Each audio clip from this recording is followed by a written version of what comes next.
మహాగణుడా, మహాకనికరం గల దేవ, మీ అపారమైన ప్రేమకు వెళ్ళని స్థుతులు స్తోత్రాలు తండ్రి. ఇప్పటి వరకు నీ పిల్లలుగా పాటలు పాడి నీ నామాన్ని మహిమపరిచాం తండ్రి. ఇదిగో నాయన, మీ మాటలు మేము పరిశీలిస్తుండగా తండ్రి, నాయన ఈ వారం కొరకు తండ్రి ఏ మాటలైతే మీరు సిద్ధపరిచారో వాటిని మేము నాయన మాట్లాడుచుండగా మమ్మల్ని మరుగు చేసి మీరే మా అందరితో మాట్లాడండి ప్రభా. ఇదిగో మనుషులుగా మేము మాట్లాడితే తండ్రి నాయన అది నిష్ప్రయోజనం కాని తండ్రి నాయన, మీరు మా అందరితో మాట్లాడితే మా బ్రతుకులు కట్టబడతాయి ప్రభా. ఉన్నతమైన మహాలోకాలకు మేము చేరుకోగలుగుతాం ప్రభా. నాయన అటు మాటలు తండ్రి నీ కుమారుడు ద్వారా తండ్రి భూమి మీద స్థిరపరిచి మమ్మల్ని అందరినీ చేపు వెలుగులోనికి ప్రవేశింపజేశారు. ఇదిగో నీ సన్నిధానంలో మరొకసారి మేము మా మాటలు వినడానికి తండ్రి మేము సిద్ధపరచుండగా మా హృదయాలను ఆయన తెప్పరిల్లాగును తండ్రి మీరు మా అందరితో మాట్లాడి మా హృదయాలు నింపి మీ కొరకు ఉన్నతంగా బ్రతికే భాగ్యాన్ని దయచేస్తారని నమ్మచ్చు. మా ప్రభు రక్షకుడైన యేసుక్రీస్తు ప్రశస్తమైన నామములో అడిగి వేడుకొని పొందుకొని ఉన్నాం తండ్రి, ఆమేన్. పోయిన వారం ఏం టాపిక్ చెప్పుకున్నాం, ఏం మాటలు మాట్లాడుకున్నాం, ఏం గుర్తుందా?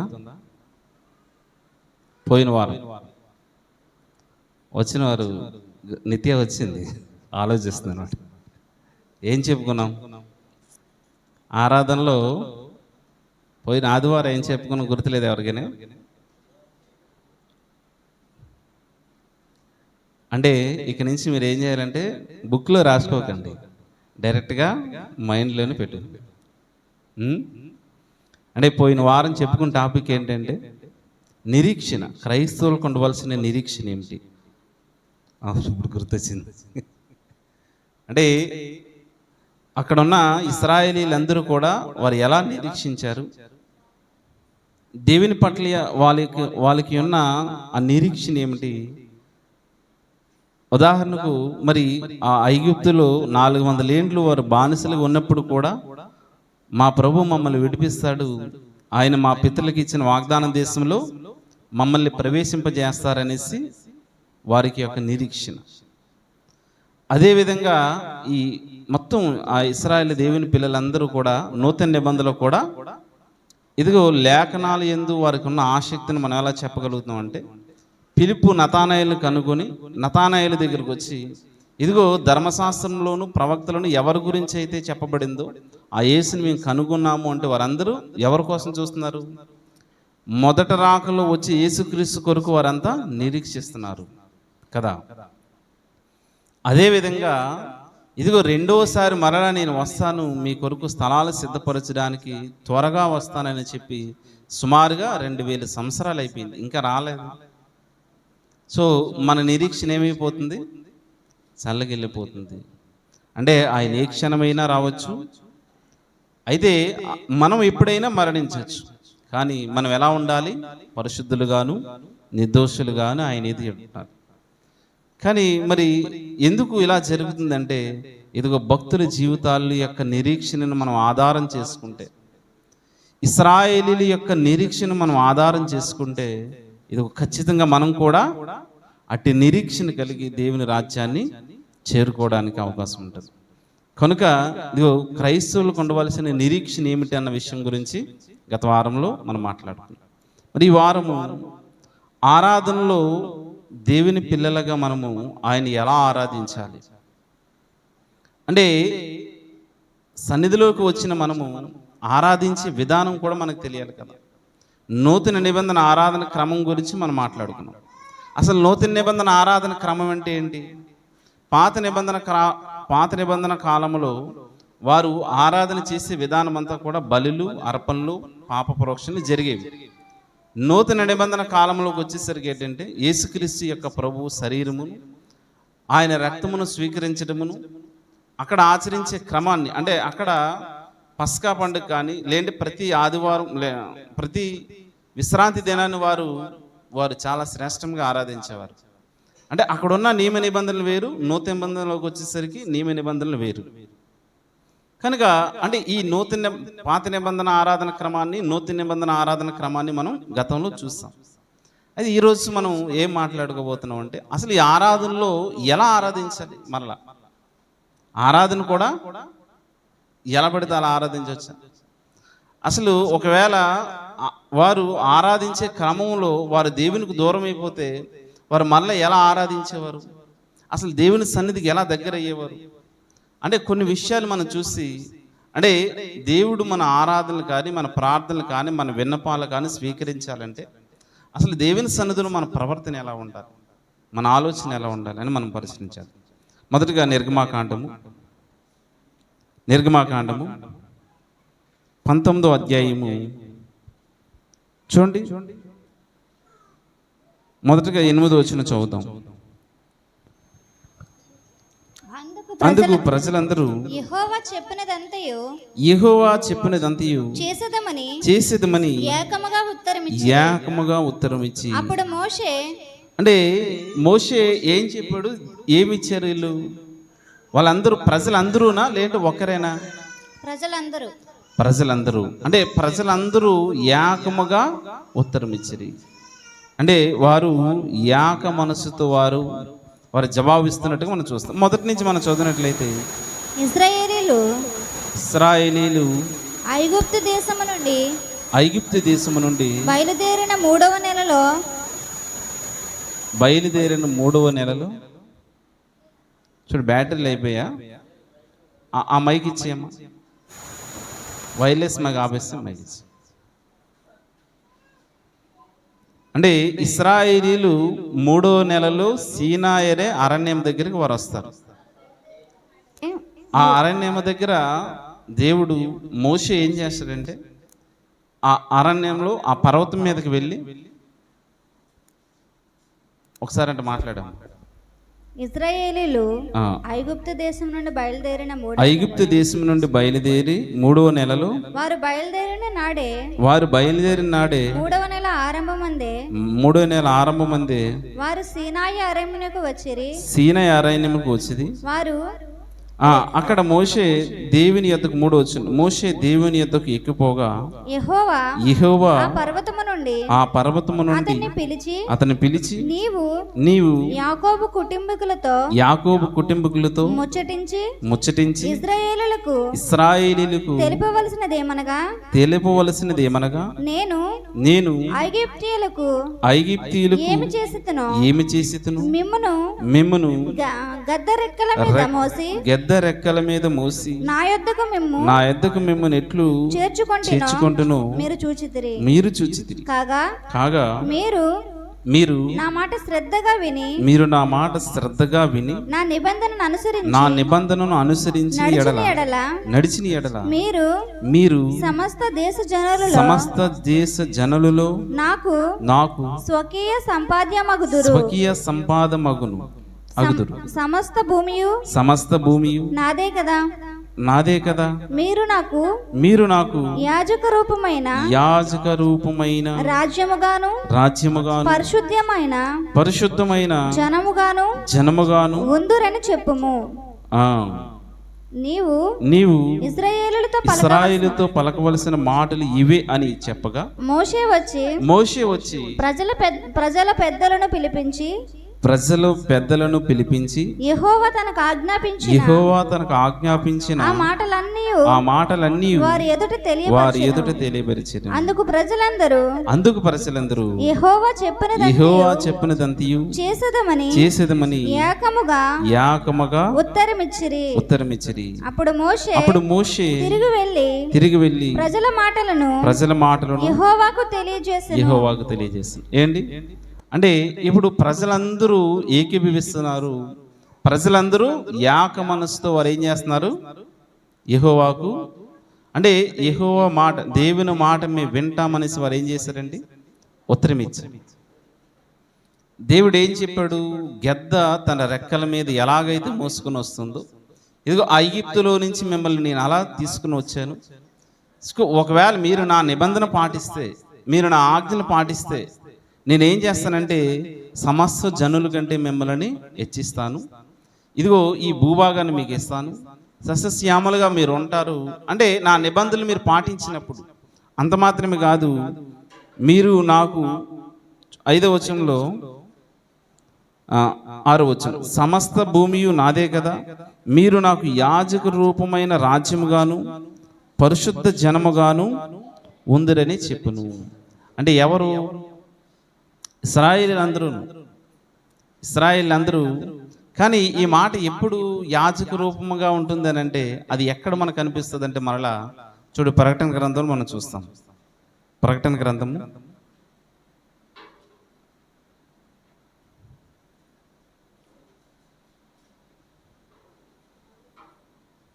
6వ అధ్యాయం, మొదటి అధ్యాయము 6వ వచనం చివరి మాట, ఆయన మనలను తన తండ్రి అయిన దేవునికి ఒక రాజ్యముగాను యాజకులుగాను చేశాడు.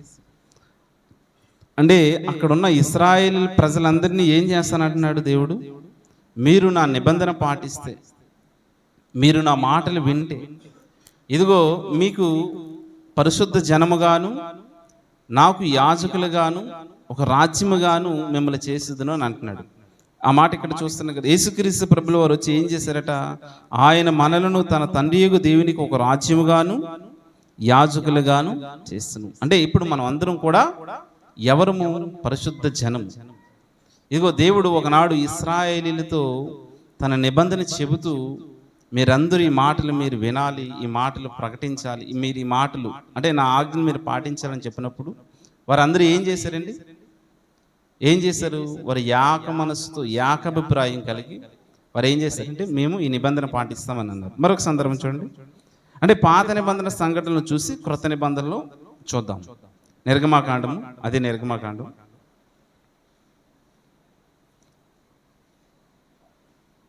33వ అధ్యాయం 3-4 వచనం.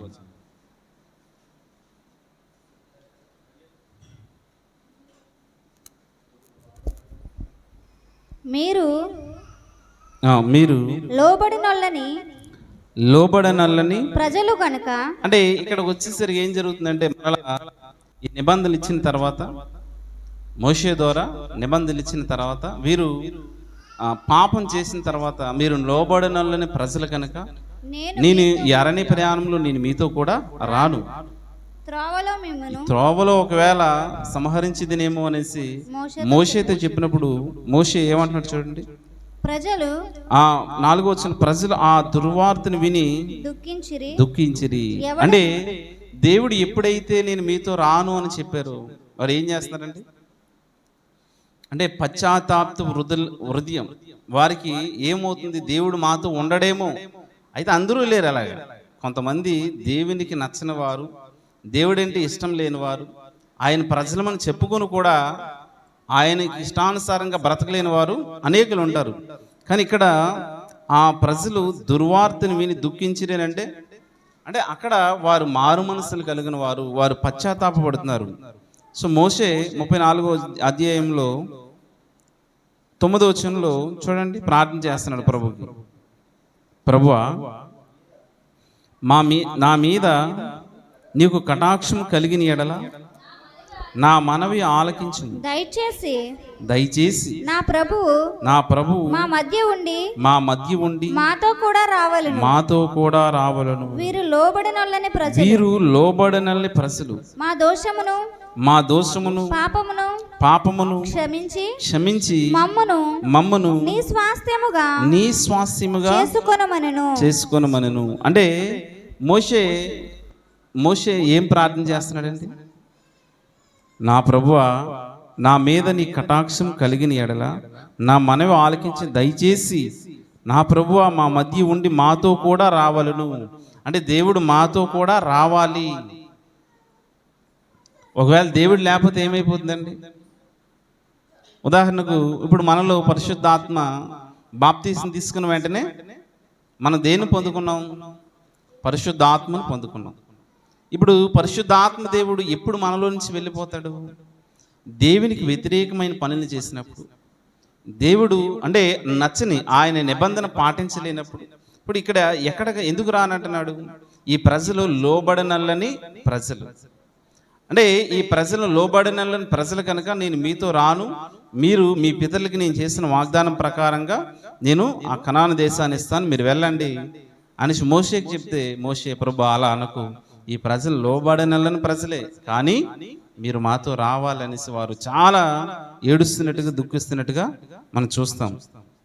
అందుకు చూడ 35వ అధ్యాయము 21వ వచనం నుంచి,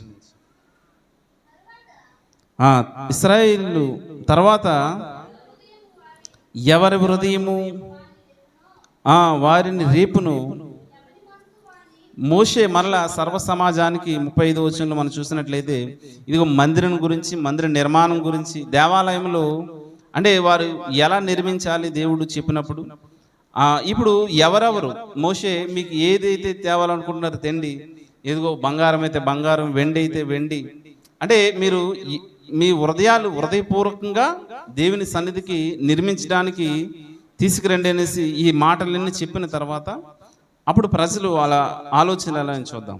తర్వాత ఎవరి హృదయము వారిని రేపును, ఎవరి మనస్సు వారిని ప్రేరేపించును, వారందరూ వచ్చి ప్రత్యక్ష గుడారం యొక్క పని కొరకు, దాని సమస్త సేవ కొరకును, ప్రతిష్ఠిత వస్త్రముల కొరకును యెహోవాకు అర్పణ తెచ్చిరి.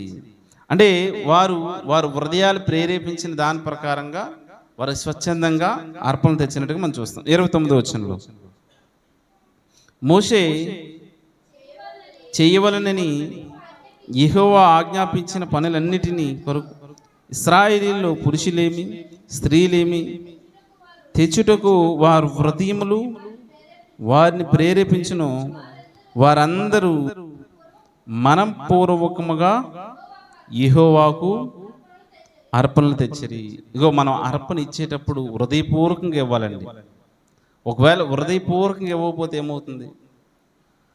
దేవునికి నేను ఇది ఇద్దాం అంటే పనాలని ఇవ్వాలనేసి మనం నిశ్చయించుకునేటప్పుడు ఆ విషయంలో మన హృదయ ప్రేరేపణ బట్టి మనం ఇవ్వాలి. అంటే మనం నిశ్చయించుకున్న బట్టే ఇక్కడ కూడా వాళ్ళు ఏంటంటే వారు దశంభాగాలు తీసుకురావట్లేదు. ఇక్కడ వారు ఏం చేస్తున్నారంటే వారు హృదయాన్ని ప్రేరేపించిన దాన్ని బట్టి, వారు హృదయం సిద్ధపరచుకున్న దాన్ని బట్టి మనఃపూర్వకంగా వారు అర్పణలు తెచ్చి మందిర నిర్మాణానికి ఇస్తున్నట్టుగా మనం చూస్తున్నాం. అంటే ఇక్కడ దేవాలయంలో ఆరాధన జరగాలనేసి దేవుడు అంటే ఈ సాక్షిపు గుడారము, పరిశుద్ధ స్థలము, అతి పరిశుద్ధ స్థలము, కేరీభూములను ఇవన్నీ నిర్మించాలనేసి దేవుడు ముందుగానే నిశ్చయిస్తాడు మోషే ద్వారా. అలా వీరు మధ్యలో చిన్న పాపం చేసినప్పుడు నేను మీరు రాలేనన్నప్పుడు ప్రజలందరూ పశ్చాత్తపడుతున్నట్టుగా ఉంటుంది. అలాగే వీరు వాళ్ళ హృదయాలు ప్రేరేపించి దేవాలయం పని విషయాలు అందరూ సహకరిస్తున్నట్టుగా మనం చూస్తాం. మరొక సందర్భం చూస్తే దినవృత్తాంతాల గ్రంథం, 2వ దినవృత్తాంతాల గ్రంథము స్తుతి ఆరాధన గురించి అక్కడ మనం చూద్దాం. సొలొమోను 2వ దినవృత్తాంత గ్రంథము 5వ అధ్యాయం చూడండి. సొలొమోను మందిరాన్ని కడుతూ 13-14 వచనాలు.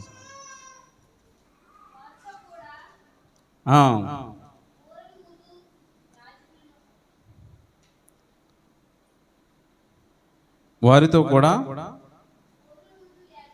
బోరలోది యాజకులు 120 మంది నిలిచిరి.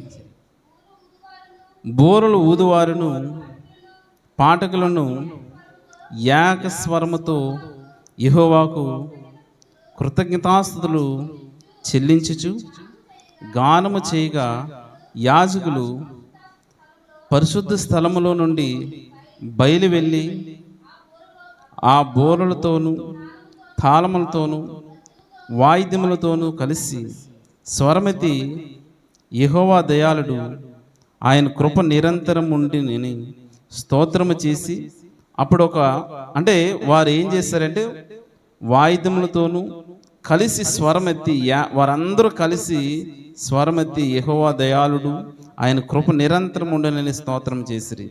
అప్పుడు మేఘము యెహోవా మందిరము నుండి నిండును, యెహోవా తేజస్సు దేవుని మందిరం నిండుకొనగా సేవ చేయుటకు యాజకులు ఆ మేఘమున్న చోట నిలవలేకపోయిరి. ప్రేమని దేవుని వాళ్ళారా, మొదటగా మనం గమనించినట్లయితే ఇశ్రాయేలీల దేవుడు వారికి నిబంధన చేసినప్పుడు ఈ నిబంధనని మేము మనపూర్వకంగా పాటిస్తామనేసి వారు ఏం చేస్తున్నారండి? వారు ఏక మనసుతో అంటే ఏకీభవిస్తున్నారు. అందరూ ఏకీభవించడం అంటే ఏంటి? కొంతమంది ఒకలాగా మరొకలా చెప్పట్లేదు. ఈ ఆజ్ఞలన్నీ మేము పాటిస్తామనేసి వారు ఏం చేస్తున్నారు? అందరూ ఏక మనసుతో ఏకాభిప్రాయం కలిగి ఉన్నట్టుగా మనం చూస్తాం. అలాగే మందిర నిర్మాణ పనుల విషయంలో వారు ఎలా ఉన్నారు? ఆ మందిర నిర్మాణ పనుల విషయంలో కూడా వారు హృదయ ప్రేరేపణ బట్టి వారందరూ ఐక్యంగా వాళ్ళు మందిరానికి సంబంధించిన ఆ అవసరాలన్నీ సమకూర్చినట్టుగా మనం చూస్తున్నాం. ఈ మందిరం నిర్మించబడిన తర్వాత ఈ దేవాలయంలో వారు ఎలా ప్రార్థన చేస్తున్నారట? వారితో కూడా బోరలను ఊదువారును యాజకులను నిలిచిరి. బోరలు ఊదువారును పాఠకులను ఏకస్వరముతో యెహోవాకు కృతజ్ఞతాస్తుతులు చెల్లించుచు గానము చేయగా. అంటే ఇప్పుడు మనం స్తుతి ఆరాధనలో మనం ఏం చేస్తాం? అందరం కలిసి పాట పాడుకుని దేవుని నామాన్ని మహిమపరచాలి అనేసి మనం అనుకుంటాం. అంటే ఇక్కడ మనం అందరం ఏక హృదయంతో ఏం చేయాలంటే దేవుని స్తుతించాలి. అలా స్తుతించినప్పుడు ఏం జరుగుతుంది అక్కడ? అంటే ఎటువంటి కల్మషం, ఎటువంటి దురాలోచన, అంటే లేదంటే మనం మందిరంలోకి వచ్చిన తర్వాత నా పని ఏమైపోతుందో, లేదంటే నా వర్క్లో సగం ఉండిపోయింది కదా, ఇంటి దగ్గర కూర ఏమైపోతుంది, ఇంటి దగ్గర అన్నం ఏమైపోతుంది, అంటే బయట జరిగే పనుల గురించి మందిరంలోకి వచ్చిన తర్వాత మనం ఏం చేయకూడదు? ఆలోచించరాదు. అయితే ఇక్కడ అలాగ మనం అందరం కలిసి అంటే ఆరాధనలో మనం చేయవలసిన నిబంధనల గురించి, ఆరాధన యొక్క క్రమం గురించి చెబుతున్నాడు. అలా చేసినప్పుడు ఏమవుతుందట? యెహోవా దేవుని మహిమ ఎక్కడ ఉంటుంది? మందిరం మీద కమ్ముకొనగా ఆ మహిమను అక్కడ ఉన్న యాజకులు చూడలేకపోయారట. మరొక సందర్భం దినవృత్తాంతాల గ్రంథము అదే దినవృత్తాంతాల 2వ గ్రంథం 30వ అధ్యాయం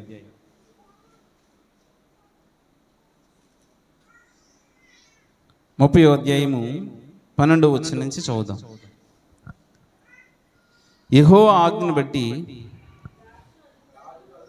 రాజులను అధిపతులను, అంటే మనం మొదటి నుంచి చూసినట్లయితే 30వ అధ్యాయము, మరియు హిజ్కియా ఇశ్రాయేలు దేవుడైన యెహోవాకు పస్కా పండుగను ఆచరించుటకై యెరూషలేములోనున్న యెహోవా మందిరముకు రావలసినదని ఇశ్రాయేలు వారందరికీ యూదా వారికి అందరికీ వర్తమానములను, అంటే ఇప్పుడు హిజ్కియా రాజు అయ్యాడు. హిజ్కియా ఎప్పుడు ఏ కాలానికి సంబంధించిన వాడు? అందుకే హిజ్కియా పస్కా పండుగను ఆచరించడానికి ఇశ్రాయేల్ వారికును అలాగే యూదా వారికును వర్తమానం పంపించాలనేసి నిశ్చయించుకున్నాడు. ఇప్పుడు వారు ఇశ్రాయేల్ ఎప్పుడు ఆచరించాలి పస్కా పండుగను? ఎప్పుడు ఆచరించాలి అంటే మొదటి నెలలో వారు ఆచరించాలి. మొదటి నెలలో అంటే ఏదైతే మొదటి సంవత్సరం ఉందో, ఎప్పుడైతే ఐగుప్తు నుంచి వారు బయటకు వచ్చారో దేవుడు అక్కడ ఏమంటున్నాడంటే, ఇదిగో నెలలో ఇది మీకు మొదటి నెల, అక్కడే మీకు సంవత్సరం ప్రారంభమవుతుంది. అప్పటి వరకు సంవత్సరాలు ఏమంటూ ఉన్నాయి, కానీ ఇశ్రాయేలీలకు అది మొదటి నెల. ఎక్కడ చూస్తాం మనం? నిర్గమాకాండం 12వ అధ్యాయంలో చూడండి.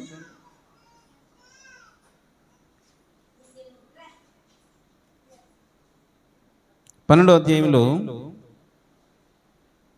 మొదటి వచనం, మోషే అహరోనులు ఐగుప్తు దేశంలో ఉండగా అప్పుడు యెహోవా వారితో ఇలాగ సెలవిచ్చును, నెలలో ఈ నెల మీకు ఇది మీ సంవత్సరమునకు మొదటి నెల. అంటే మొదటి నెల అది మొదటి నెల. మరి ప్రతి సంవత్సరం వీళ్ళు ఏం చేయాలి? మొదటి నెలలో పస్కా పండుగను ఆచరించాలి. కానీ హిజ్కియా అప్పటికే అనౌన్స్మెంట్ చేశారు. ఎందుకనంటే ఇదిగో ఇశ్రాయేలీలు అష్షూరు చెరకు వెళ్ళిపోయారు. ఇశ్రాయేల్ ఎక్కడికి వెళ్ళిపోయారు? అష్షూరు చెరకు వెళ్ళిపోయారు. రెహబాము గారు అంటే సొలొమోను కుమారుడు రెహబాము. ఈ రెహబాము కాలంలో రాజ్యం 2 భాగాలు అయిపోతుంది. మనం చాలాసార్లు చెప్పుకున్నాం. పైన 10 గోత్రాల వారు ఉత్తర రాజ్యం గాను, కిందనున్న 2 గోత్రాలు బెన్యామీను యూదా గోత్రము దక్షిణ రాజ్యం. ఈ దక్షిణ రాజ్యాన్ని యూదా రాజ్యము గాను, పైన 10 గోత్రాల వారిని ఇశ్రాయేల్ దేశం గాను పిలబడ్డారు. ఇప్పుడు ఇశ్రాయేలీలకును యూదా వారికి వర్తమానాలు పంపిస్తున్నాడు హిజ్కియా రాజు. సో వారు వెళ్ళిపోయారు. మన ప్రజలు మనతో పాటు ఉన్న వీళ్ళందరూ కూడా వెళ్ళిపోయారు. వాళ్ళందరూ కలిసి మనం పస్కాను ఆచరించాలనేసి వారు నిశ్చయించుకుంటారు. అలా నిశ్చయించుకున్నప్పుడు చూడండి, పత్రికలు పంపిస్తూ రాజులను అధిపతులను యెరూషలేమున 3వ వచనం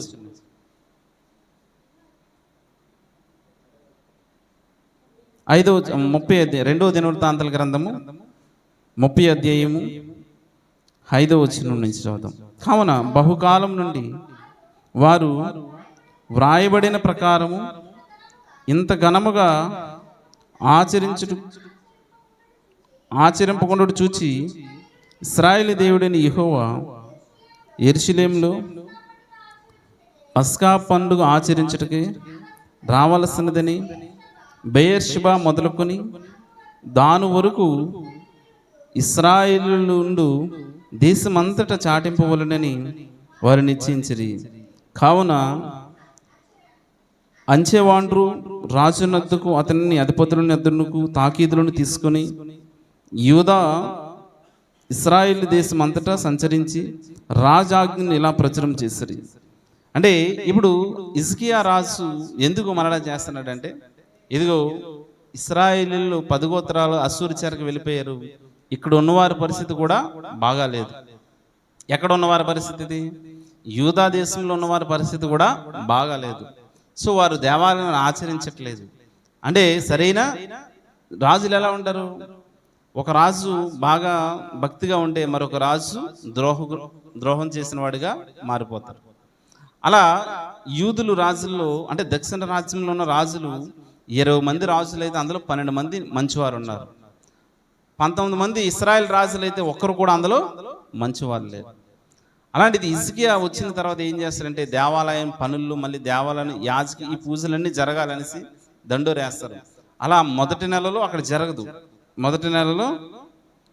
జరగదు. రెండో నెలలో దాన్ని ఆచరిస్తున్నట్టుగా మనం చూస్తాం. 10వ వచనం చదువుదాం. అంచె వాటరు జెబులూను దేశం వరకును ఎఫ్రాయిం మనస్సే దేశంలోనున్న ప్రతి పట్టణంలోనికి పోయిరి. కానీ అచటి వారు ఎగతాళి చేసి వారిని అపహాసించిరి. అయినను ఆషేరు, మనస్సే, జెబూలూను దేశంలో వారిలో నుండి కొందరు కృంగిని మనస్సుతో యెరూషలేమునకు వచ్చిరి. అంటే ఇప్పుడు ఈ ప్రకటన చేసిన తర్వాత చాలామంది నిర్లక్ష్యం చేశారు. మరలా చాలామంది ఏం చేశారంటే, వారు కృంగిని మనసుతో యెరూషలేమునకు వచ్చిరి. యెహోవా ఆజ్ఞను బట్టి రాజును అధిపతులను చేసిన నిర్ణయమును నెరవేర్చినట్లు యూదావారు మనస్సు యాకము చేయుటకి దేవుని హస్తము వారికి తోడేయుండును. కావున 2వ నెల యందు పులిన రొట్టె పండుగ ఆచరించుటకై అతి విస్తారమైన జన సమూహముగా బహుజనులు యెరూషలేములో కూడిరి. అంటే వీరు మొదటి నెలలో ఆచరించవలసిన ఈ పస్కాను 2వ నెలలో ఆచరిస్తున్నారు. అయితే ఇక్కడ మనం దేనిని గమనించాలని అంటే, ఇదిగో దేవుని సన్నిధిలోనికి వారు మరలా ఏం చెప్తున్నాడు? గిరద్ద రెక్కల మీదకి నేను ఎలాగైతే నేను మిమ్మల్ని తీసుకుని వచ్చాను, సో ఈ విషయాలన్నీ కూడా మీకు ఏం చేయాలి? ఎలా ఉండాలి? జ్ఞాపకం ఉండాలి. అంటే అవి జ్ఞాపకం ఉండేటప్పుడు మనం ఏం చేస్తామంటే, నిరంతరం దేవుడు మనకు తోడుగా ఉంటాడు. ఆయన మనల్ని విడిచిపెట్టడు. మరి అశ్షూరు ఆ చెర గురించి చరిత్ర అంతా, అంటే ఇప్పుడు మన దేవాలయంలో పాత నిబంధనలు ఒక్కొక్క పార్టీకి మనం ఆలోచన చేస్తే, మొదటగా ఇశ్రాయేలీయులకి ఇచ్చినప్పుడు వారు మంచిగా ప్రవర్తిస్తానన్నారు. కొద్ది కాలమైన తర్వాత ఆ ఇతర చుట్టుపక్కల దేశాలు ఉండి వారి భక్తి జీవితం సల్లగిలిపోయి దేవునికి దూరం అయిపోతున్నట్టుగా మనం చూస్తాము. మరలా ఒక మంచి రాజు వచ్చినప్పుడు ఆ రాజు వచ్చి వారిని ఏంటంటే వారు ప్రోత్సహించడం వల్ల దేవాలయంలో ఆరాధనలు జరుగుతున్నట్టుగా మనం చూస్తాం. తర్వాత కాలాల్లో వచ్చేసరికి ఏంటంటే, హెజ్రా, నెహెమియా కాలాల్లో వారు కంటిన్యూస్గా, అంటే అక్కడ నుంచి కంటిన్యూస్గా దేవాలయంలో ఆరాధనలన్నీ జరుగుతూ ఉంటాయి. మన నూతన నిబంధన మనం చూసినట్లయితే చూడండి, అపోస్తల కార్యాలయాలు, అంటే వీరందరూ విడిపోయిన వారు కానీ దేవాలయంకి వచ్చిన వారు ఇప్పటి వరకు మనం చూసిన సందర్భాలన్నిటిలో కూడా వారు ఏకాభిప్రాయంతో ఏక మనసుతో వారందరూ కూడా ప్రార్థించినట్టుగా దేవుని సన్నిధిలో మనవి చేసుకుంటున్నట్టుగా మనం చూస్తాం. అపొస్తలుల కార్యాలయాలు 1వ అధ్యాయం 14వ వచనం.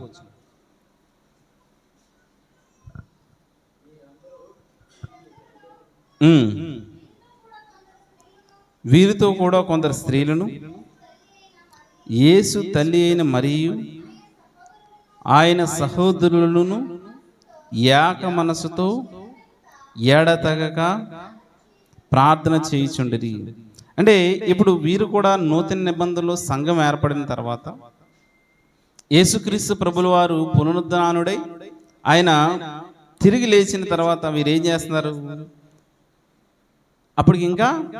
అప్పటికి వీరి మీదకి పరిశుద్ధాత్మ రాలేదు. దేవుడు పూర్తిగా వీరి మీదకి బాధ్యత ఇవ్వలేదు. తల్లి అయిన మరియును ఆయన సహోదరులను ఏక మనసుతో ఎడతెగక ప్రార్థన చేయుచుండిరి. మనం 2వ అధ్యాయంలో మనం చూసినట్లయితే పెంతెకొస్తేనే పండుగ దినమున వచ్చినప్పుడు అప్పుడు ఒక చోట కూడి ఉండిరి. అప్పుడు వేగముగా వీచు బలమైన గాలి వంటి ఒక ధ్వని ఆకాశం నుండి అకస్మాత్తుగా వారు కూర్చుండి ఇల్లంతా నిండిను. అంటే ఇక్కడ వారందరి మీద పడినప్పుడు వారందరూ కలిసి ఏం చేస్తున్నారట? అందరూ 4వ వచనంలో అందరూ పరిశుద్ధాత్మతో నిండిన వారే ఆ ఆత్మ వారికి వాక్శక్తి అనుగ్రహించిన కొలది అన్ని భాషలతో మాట్లాడసాగిరి. అంటే ఎప్పుడైతే పరిశుద్ధ ఆత్మ వాళ్ళందరిలోకి వచ్చేస్తుందో వచ్చినప్పుడు వారు ఏం చేశారు? వారు అన్ని భాషలతో మాట్లాడసాగిరి. ఇప్పుడు పరిశుద్ధాత్మ వారి మీదకి మన మీదకి వస్తుందా లేదా? మన మీదకి వస్తుందా? రావట్లేదా? పరిశుద్ధాత్మ అంటే ఎప్పుడైతే మనం బాప్తీసం తీసుకుంటామో బాప్తీసం తీసుకున్నప్పుడు అందరి మీదకి పరిశుద్ధాత్మ వస్తుంది. అందరూ అన్నాడు కానీ కొందరు అని అనలేదు. పోనీ అక్కడ ఉన్న 12 మంది శిష్యులకేనంటే 12 మంది శిష్యులకే కాదు, అందరి మీదకి వస్తుంది. అంటే మనం ఎప్పుడైతే యాక్సెప్ట్ చేస్తామో, ఎప్పుడైతే మారు మనసు పొందుకుంటామో, ఎప్పుడైతే రక్షణలోనికి వస్తామో పరిశుద్ధాత్మ మన మీదకి వస్తుంది. యేసుక్రీస్తు ప్రభువు వారు ఏం చెప్తున్నారండి? ఇదిగో నేను వెళుతున్నాను కానీ మిమ్మల్ని నిత్యము సర్వసత్యంలోను నడిపించడానికి ఎల్లప్పుడూ మీతో ఉండడానికి పరిశుద్ధాత్మని మీ యొద్దకి పంపిస్తానని చెప్తున్నారు. అయితే వీరందరూ ఏక మనసుతో వారంతా ఎప్పుడైతే ఆత్మ వారి మీదకి వచ్చిందో వారు ఏం చేస్తున్నారు? ప్రవచిస్తున్నారు. అంటే అలాంటి పరిశుద్ధాత్మ శక్తిని మనం పొందుకున్నామా? అంటే ఒకవేళ ఇంకా ఏమైనా లోపం ఏమైనా ఉందా అనేది మనం ఆలోచన చేయాలి.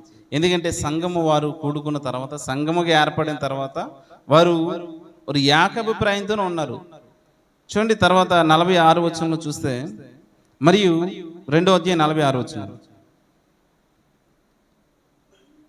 మరియు వారు ఏక మనస్కులై ప్రతి దినము దేవాలయములో తప్పక కూడుకొనుచు ఇంటింటా రొట్టె వేడిచుచు దేవుని స్తుతించుచు ప్రజలందరి వలన దయ పొందిన వారి ఆనందముతోనూ నిష్కపటమైన హృదయముతోనూ ఆహారం పుచ్చుకొనుచుండిరి.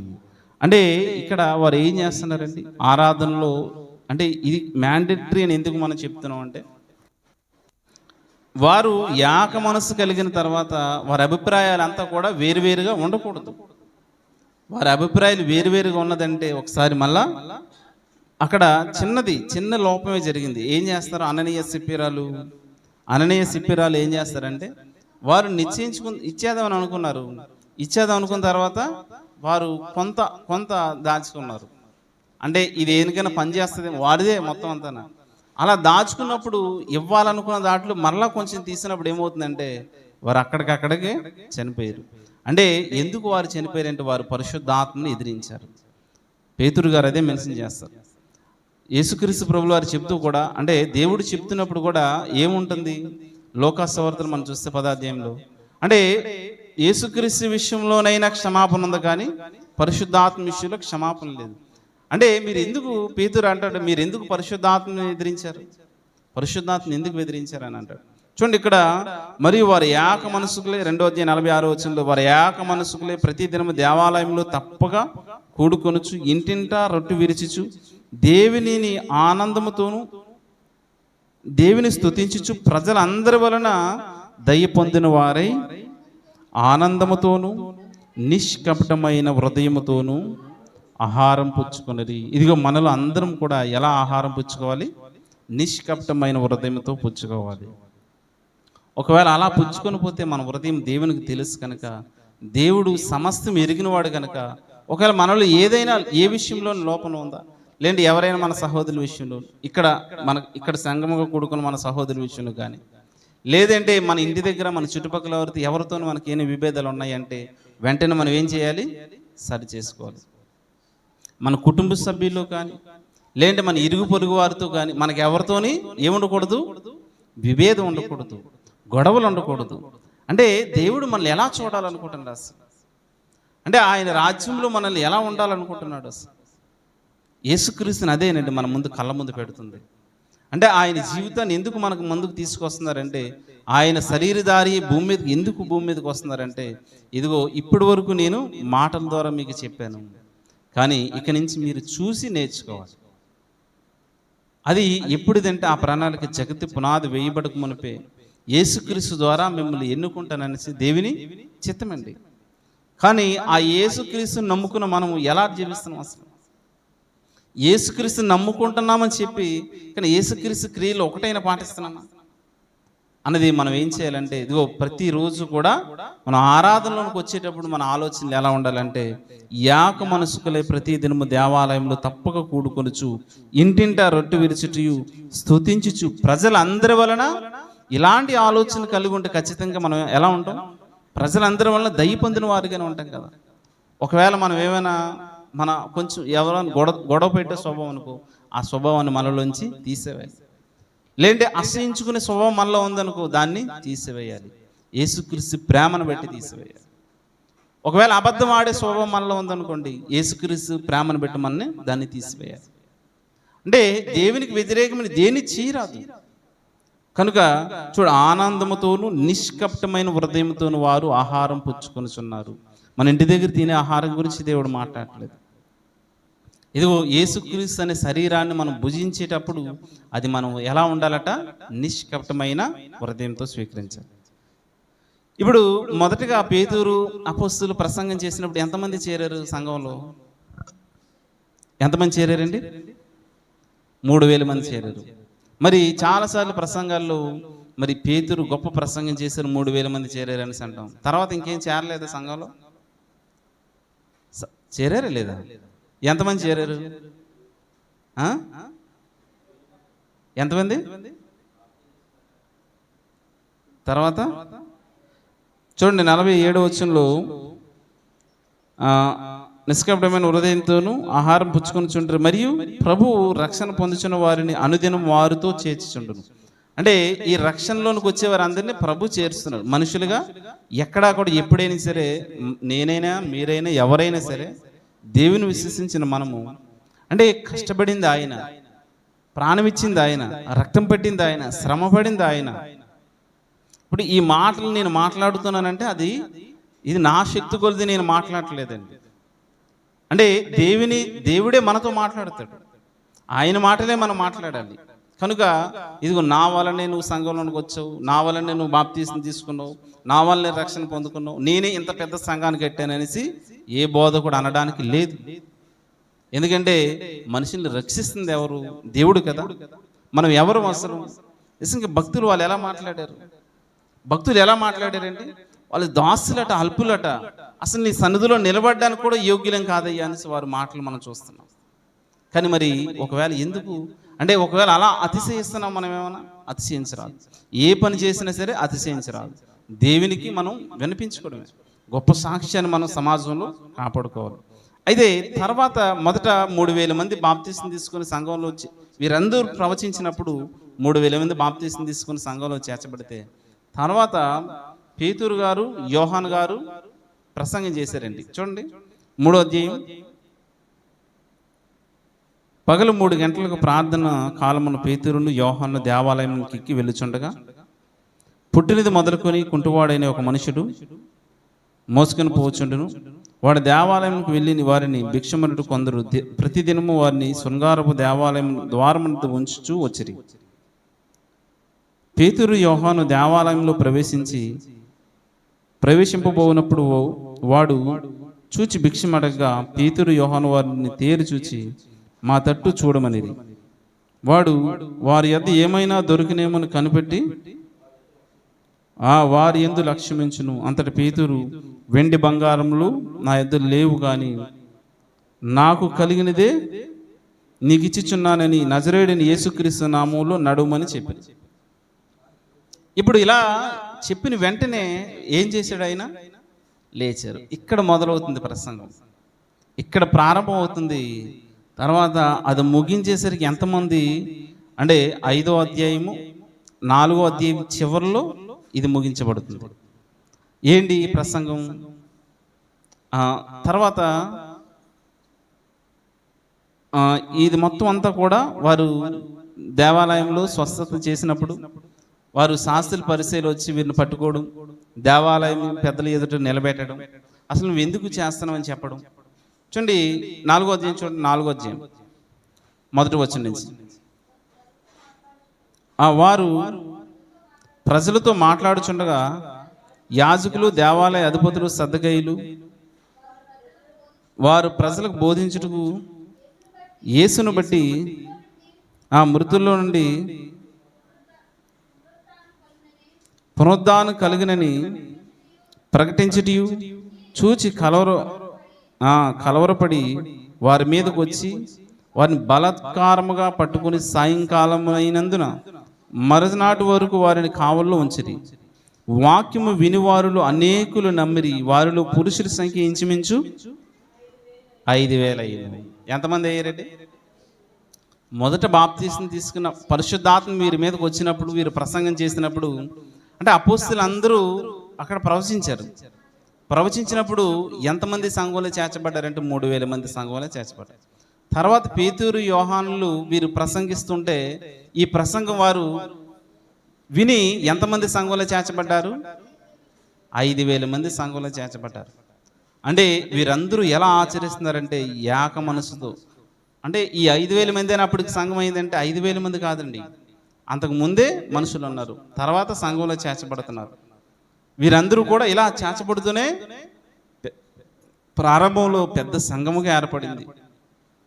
ప్రారంభ సంఘంలో చాలా నిష్ఠగా ఉండేవారు, చాలా ఐక్యతగా ఉండేవారు.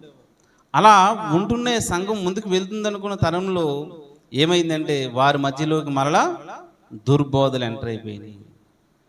అంటే ఎవరికి వారు హెచ్చించుకున్న వారు వచ్చేస్తారు అందులోకి. అంటే వాక్యాన్ని వక్రీకరించే వారు వచ్చేస్తారు. అంటే యేసుక్రీస్తు ప్రభువువారు చెప్పినట్టు మీరు ఎలా ఉండాలట? మీరు మెలకువగా ఉండండి, మీ మధ్యనికి క్రూరమైన తోడేలు మీలో నుంచే వస్తారు, మీ మధ్యనే ఉంటారు. కనుక మీరు చూడండి, ఎల్లప్పుడూ కూడా ఎలా ఉండాలి? పాము వలె వివేకముగాను, పావురం వలె నిష్కపటముగాను మీరు ఉండాలి. మీ ఆరాధన ఎలా ఉండాలంటే చూడండి, తర్వాత పేతురు గారిని పట్టుకుంటారు, తర్వాత వారి దగ్గర తీసుకొస్తారు. ఏదో విధంగా యేసుక్రీస్తు ప్రభువుల వారిని ఎలాగైనా సరే పట్టుకోవాలి, శిక్షించాలి, చంపేయాలి అనేసి వారు చంపేసే వరకు వారు నిద్రపోరు. కానీ అది లేఖనాల ప్రకారంగా అలా జరిగింది. ఇక్కడ శిష్యులు కూడా వీరు ఏం చేస్తారంటే ఇదిగో ఈ మాటలు ప్రకటిస్తున్నారు, అసలు ఈ మాటలు ప్రకటిస్తున్నారు, వీళ్ళు కూడా ఎలాగైనా చంపేయాలనుకుంటారు. కానీ అక్కడ ఉన్న ప్రజలందరూ కూడా ఈ సూచక్రియను ఏం చేశారు? చూశారు. సో ఇంత అద్భుతాన్ని చూసిన తర్వాత మనం వీళ్ళు ఏమైనా కాదనగలమా? కాదనడానికి లేదు కదా. అసలు వీళ్ళ మీద ఏ నేరం మోపాలి మనం? సో అప్పుడు వారు ఏం చెప్తారంటే యేసుక్రీస్తుని మీరు ఎక్కడ కూడా 18వ వచనంలో అప్పుడు వారిని పిలిపించి మీరు యేసు నామమును బట్టి ఎంత మాత్రమును పలకకూడదు, బోధించకూడదని వారిని ఆజ్ఞాపించరి. అందుకు పేతురు, యోహాను వారిని చూచి దేవుని మాట వినుట కంటే మీ మాట వినుట దేవునికి దృష్టికి న్యాయమా? మీరే చెప్పండి. మేము కన్నవాటిని విన్నవాటిని చెప్పక ఉండలేమని వారికి ఉత్తరం ఇచ్చిరి. అందరూ జరిగిన దాని గురించి దేవుని మహిమపరచుచుండరు కనుక సభవారు ప్రజలకు భయపడి వీరిని శిక్షించి విధివేమీ కనుగొనలేక వీరిని గట్టిగా బెదిరించి విడుదల చేసిరి. స్వస్థపరచుటను సూచక్రియ ఎవనికి విషయంలోనూ చేయబడును, వాడు 40 ఏండ్ల కంటే ఎక్కువ వయసు గలవాడు. ఎన్ని సంవత్సరాల కంటే ఇప్పుడు స్వస్థత పొందిన వాడు వయసు ఎంత చెప్తున్నాడండి? ఎందుకు చెప్పబడుతుందని అంటే దేవుడు రాయించే ప్రతి దాని వెనకాల ఒక ఆంతర్యం ఉంటుంది ప్రియమైన దేవుని వారలారా. అంటే 40 ఏండ్లు పైబడిన వాడు ఇప్పుడు వాడు వచ్చి ఏం చేస్తున్నాడు? వారి విడుదల నుండి స్వస్థత నుండి జన్మల యొద్దకు వచ్చి ప్రధాన యాజకులను పెద్దలను తమతో చెప్పిన మాటలన్నింటినీ వారికి తెలిపిరి. అంటే ఇక్కడ జరిగిన సంఘటనలన్నింటినీ ఏం జరుగుతుంది? అక్కడ స్వస్థత పొందిన వారు వచ్చి వీరందరూ వచ్చి ఇలా చేశారు, పేతురుని యోహాను పెట్టుకున్నారు, బంధించారు, నేను స్వస్థత పొందాను అనేసి చెప్పినప్పుడు 24వ వచనంలో వారు విని యాక మనసుతో దేవునికి ఇట్లా బిగ్గరగా మొరపెట్టిరి. యాక మనసుతో అంటే ప్రారంభం నుంచి మన చివరి వరకు చూస్తే యాక మనసుతోనే మనం దేవుడిని ఆరాధించేవారు ఎలా ఉండారట? అసలు దేవుడిని ఆరాధించేవారు ఎలా ఉండాలని కోరుకుంటున్నారట? అంటే అమ్మ ఒక కాలం వచ్చేసింది, ఆ కాలము యెరూషలేము మీదను పర్వతం మీదను తండ్రిని ఆరాధించరు. ఆరాధించేవారు అంటే తండ్రిని ఆరాధించేవారు ఆత్మతోనూ సత్యంతోనూ ఆరాధించే కాలం వస్తుంది. అది ఇప్పుడే వచ్చి ఉన్నది. దేవుడు ఆత్మ కనుక ఆయన ఆరాధించేవారు ఆత్మతోనూ సత్యంతోనూ ఆరాధించారు.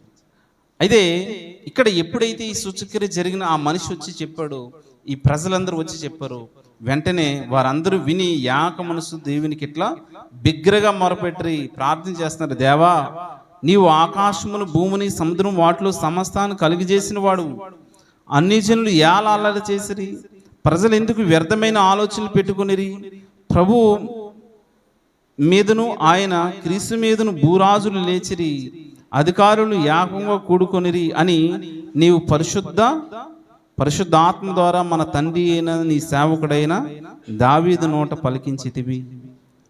ఏమని పలికించారట? అంటే వీరు అపోస్తలులు యోహాను గారు కానీ పేతురు గారు కానీ మిగతా శిష్యులందరూ కూడా దేని గురించి ప్రకటిస్తున్నారు? ఇంతకీ వాళ్ళు దేని గురించి ప్రకటిస్తున్నారు? చూడండి 3వ అధ్యాయం 24వ వచనం.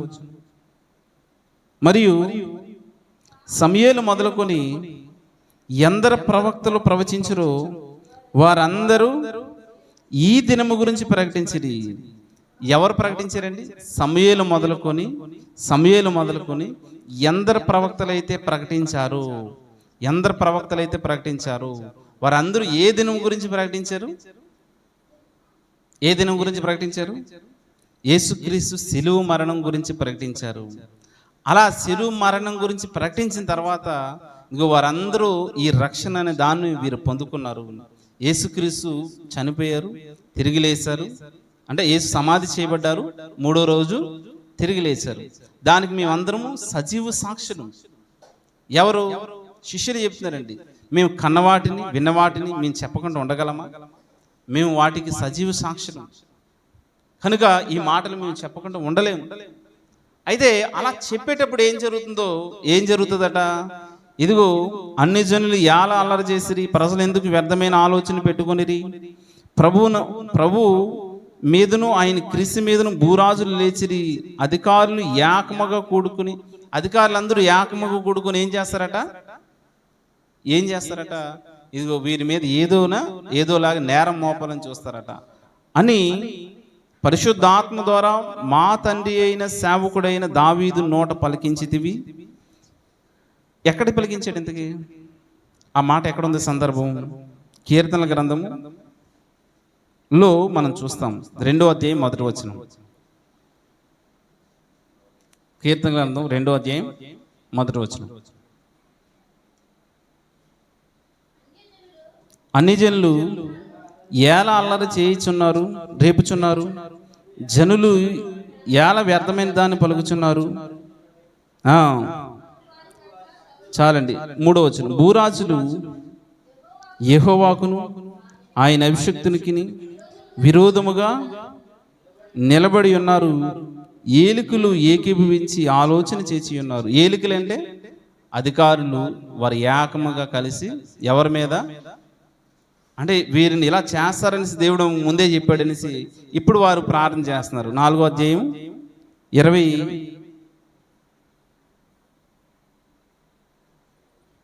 31 వచనం. వారు ప్రార్థన చేయగా వారు కూడి ఉన్న చోట కంపించును. అప్పుడు వారందరూ పరిశుద్ధాత్మతో నిండిన వారై దేవుని వాక్యం ధైర్యముగా బోధించిరి. ఏవి జరగవలనని నీ హస్తము 27 వచనించండి. ఏవి జరగవలనని నీ హస్తము నీ సంకల్పం ముందు నిర్ణయించును. వాటినన్నిటినీ చేయుటికి నీవు అభిషేకించిన నీ పరిశుద్ధ సేవకుడైన యేసునకు విరోధముగా హేరోదును పొంతి పిలాతును అన్ని జనులు ఇశ్రాయేలు ప్రజలతోనూ పట్టణంలో నిజముగా కూడుకొనిరి. ప్రభువా, ఈ సమయమున వారి బెదిరింపులను చూచి రోగులను స్వస్థపరచుటకును నీ పరిశుద్ధ సేవకుడైన యేసు నామము ద్వారా సూచక్రియలను మహత్కార్యమును చేయుటకును నీ చెయ్యి చాచి ఉండగా నీ దాసులు బహుధైర్యముగా నీ వాక్యమును బోధించినట్లు అనుగ్రహించము. వారు ప్రార్థన చేయగానే వారు కూడి ఉన్న చోట కంపించును. అప్పుడు వారందరూ పరిశుద్ధాత్మతో నిండిన వారే దేవుని వాక్యం ధైర్యముగా బోధించిరి. విశ్వసించిన వారందరూ యాక హృదయమును ఏం కలిగి ఉన్నారండి? విశ్వసించిన వారందరూ యాక హృదయమును యాకాత్మ గలవారి ఉండిరి. అంటే యాక హృదయమును యాకాత్మ కలవారి ఉన్నారు. సో దేవుని పిల్లలమైన మనము కూడా ఎలా ఉండాలంటే, ఇప్పుడు ఎందరైతే అంటే సమూయేలు మొదలుకొని ఎంతమంది ప్రవక్తలు ప్రవచించారు? యేసుక్రీస్తు శిలువ మరణం గురించే ప్రకటించారు. అంటే ఆయన మరణం ద్వారా ప్రపంచానికి విమోచన, ఆయన రక్తం ద్వారా ప్రపంచ మానవాళి అవిధేయత నుంచి విడుదల చేస్తుంది. అంటే నేనే మార్గం, నేనే సత్యం, నేనే జీవం అని అంటున్నారంటే దాని అర్థం ఏంటి? యేసుక్రీస్తు తప్ప దేవుని రాజ్యంలో ప్రవేశించాలంటే ఎవరి వల్ల కాదు. ఒకవేళ ఎవరి వల్ల అని అనుకుంటే వారు అనుకోనివ్వండి, తప్పులేదు. కానీ ఇదిగో అనేకమైన ఆధారాలతోనూ అనేకమైన రుజువులతోనూ అనేకమైన ప్రమాణములతోనూ యేసుక్రీస్తు ప్రభువు వారు శిష్యుల దగ్గరుండి అనేకమైన ప్రమాణాలు వారికి చూపించారండి. వారికి చూపించిన ప్రమాణాలు అంతా ఇవంతా కాదు. 3.5 సంవత్సరాలు చెప్పిన సరిపోలేదు. అలా సరిపోక మరొక 40 దినాలు వారి దగ్గర ఉండి అనేక ప్రమాణాలు అనేక రుజువులు వారికి కనబడుతూ ప్రతిరోజు వారికి కనిపిస్తూ వారికి చెప్తున్నట్టుగా మనం చూస్తాం. అలా విశ్వసించిన వారు ఎలా ఉన్నారంటే చాలా పటిష్టంగా ఉన్నారు. ఎందుకంటే వారు ప్రాణాలు ఇవ్వడానికైనా వారు వెనకాడలేదు. ప్రాణాలు ఇవ్వడానికి కూడా వారు వెనకాడలేదండి. ఇదిగో పేతురు గారిని ఖడ్గం, అంటే వారందరూ చంపబడిన వారు. అపోస్తలులందరూ కూడా చంపబడ్డారు. ఎవరు కూడా, అంటే యోహాను గారు కూడా నార్మల్గా చావేం కాదు. ఆయన్ని పద్మాస దీపం ముందు బంధించేసి ఆయన్ని చిత్రహింసలు ఎలా చేశారంటే, ఏంటి మండేట నూనెలో ఆయన పడిచేశారట. అంటే అంతలా పడిచేసినా సరే ఆయనకి ఏం కాలేదు. ఏమి కాలేదని అంటే దాని అర్థం అతనికి ఏమీ లేకుండా నిర్మలంగా బయటకు వచ్చేసాడని కాదు. పొక్కులు గిక్కులు వచ్చే ఉంటాయి, కానీ ఆయన చనిపోలేదు. అక్కడ చనిపోలేదు. కానీ శిష్యులందరినీ కూడా, ఈ మాటలు చెప్పేవారందరినీ కూడా ప్రారంభం నుంచి ఇప్పటి వరకు నేటి వరకు చంపేవారిని మనం చూస్తాం. అలాగని మన విశ్వాసం ఏమాత్రము తగ్గిపోరాదు ప్రేమ దేవుని వాళ్ళారా. ఎందుకంటే మన ఆలోచన ఎలా ఉండాలంటే, దేవుని సన్నిధిలోకి వచ్చిన వెంటనే యాక మనసుతో ఉండాలి, యాక అభిప్రాయంతో ఉండాలి, యాక ఆత్మ కలిగి ఉండాలి. అలా యాక ఆత్మతోను యాక అభిప్రాయంతో మనం హృదయపూర్వకంగా దేవుడిని స్తుతిస్తే ఇదిగో దేవుని యొక్క మహిమను మనం పొందుకోగలుగుతాం. అలా దేవుని మహిమను మనం పొందుకోగలిగితే ఇదిగో దుష్టుని యొక్క ప్రభావం మన మీద వండుకుంటా పోతుంది. ఈ వారం దినాలు, ఇప్పుడు ఆదివారం మన సన్నిధిలోకి వచ్చినప్పుడు ఈ వారం దినాలు కూడా ఈ మాటలు మన మీద ఏం చేయాలంటే ప్రభావం చేయాలి. దేవుని మాటకు లోబడి ఉండేలాగా మనం ప్రయత్నించాలి. అమ్మో, నేను ఈ వారం రోజులు ఏదైనా మీరితే, అంటే ఆజ్ఞ అతిక్రమిస్తే నేనేమైపోతాను? పాపం చేసిన వాడిని అవుతాను. పాపం చేస్తే పాపం వల్ల వచ్చే జీతం మరణం. ఆ మరణం ఎంత భయంకరం ఒకసారి ఆలోచించండి. అంటే ఇదిగో ఈ దినం మనల్ని శుద్ధీకరిస్తున్నప్పుడు, మనల్ని పరిశుద్ధపరుస్తున్నప్పుడు మనం ఏం చేయాలి? ఆయన ఇచ్చిన అవకాశాన్ని మనం సద్వినియోగపరచుకోవాలి. కనుక ఆరాధనలో మనం ఏం చేయాలంటే, ఇదిగో పాత నిబంధన కాలంలో ఉన్న సంఘంలో కానీ కొత్త నిబంధన ఉన్న సంఘంలో కానీ మనం ఏం చూస్తున్నామంటే వారందరూ ఏకాభిప్రాయంతో వారు ఆరాధిస్తున్నట్టుగా చూస్తున్నాం. వారు పశ్చాత్తాప హృదయాలు కలిగి వారు ఆరాధిస్తున్నట్టుగా మనం చూస్తున్నాం. వారు మనపూర్వకంగా అర్పిస్తున్నట్టుగా మనం చూస్తున్నాం. దేవుని యొక్క ఆలోచనలో మనం ఉండాలంటే ఆయన మీద మనం మనస్సు ఉంచాలండి. అంటే ఆయన మీద మనం కంప్లీట్గా ఆధారపడిపోవాలి. దేవుడే సమస్తం చేయగలడు. మనుషులుగా మనకి ఏమి అనుకుంటాం చూడండి, మనం ఏమని అనుకుంటాం. ఇందాక మరి మంచి పాట అంటే మనం ఏమనుకున్నా సరే మన చిత్తం జరగదు. జరిగేదంతా దేవుని చిత్తం. ఆయన ఏమైనా చేయగలడు. ఆయన అనుకుంటే ఏదైనా నెరవేర్చగలడు. కనుక మనం ఆరాధనలో వచ్చేటప్పుడు ఇదిగో బయట ద్వారబంధం బయటే మనం ఏం చేయాలి, మనం ఈ వారం రోజులు ఒకవేళ పనులు ఏమైనా ఉంటే ఇతరితర కార్యాలు ఉంటే వాటన్నిటిని బయట విడిచిపెట్టేయాలి. స్వచ్ఛమైన హృదయంతో ఏ కల్మషం లేకుండా ఇదిగో మన మందిరంలో మనం ప్రవేశించాలి. మందిరంలో ప్రవేశించిన వెంటనే మనం ఏం చేయాలంటే ప్రార్థన చేసుకోవాలి. ప్రభు హృదయపూర్వకంగా మిమ్మల్ని స్తుతించుకునే భాగ్యాన్ని మాకు దయచేయని ప్రభు అని ప్రార్థన చేసుకోవాలి. ఇదిగో సహోదరులకు ఒకరికొకరు వందనాలు చెప్పుకోవాలి. సహోదరులకు ఒకరొకరు వందనాలు చెప్పుకోవాలి. అంటే ఇది ఒక సంఘం అండి. అంటే మనం చూసాం ప్రకటన గ్రంథంలో ఏం చేస్తాం, దేవుడు ఒక రాజ్యం గాను యాజకులు గాను యేసుక్రీస్తు వారు చేసి నిర్గమాకాండంలో మనం చదివాం కదా 19వ అధ్యాయం. అంటే ఆ మాట మరి ఎక్కడ మనకు అనిపిస్తుంది అంటే ప్రకటన గ్రంథంలో అంటే దేవుని యొక్క ఒక రాజ్యము గాను తన యాజకులు గాను యేసుక్రీస్తు ద్వారా చేస్తానంటే ఇదిగో యేసుక్రీస్తు ద్వారా ఒక నూతన రాజ్యాన్ని సృష్టిస్తున్నాడు. ఆ రాజ్యం ఏంటంటే సంఘమే. ఈ సంఘమే దేవుని రాజ్యానికి సాదృశ్యం.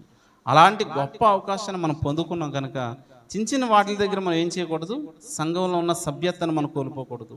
అంటే దేవుని జీవ గ్రంథంలో ఉన్న మన పేరును తీసివేసుకోవడానికి మనం ప్రయత్నించకూడదు. కనుక ప్రియమైన దేవుని వారలారా, మనం అందరము దేవుణ్ణి ఐక్యమత్యంతో ఏక మనసుతో ఏకాభిప్రాయం కలిగి ఏక హృదయంతో మనందరం ప్రార్థించాలి. ఒక్క మనుషుడు అయినట్టుగా మనం ప్రార్థించాలి. మరిన్ని మాటలు మనం వచ్చే వారం మనం పరిశీలన చేసుకుందాం. ఇంతటితో ఈ నా మాటలు ముగిస్తున్నాను.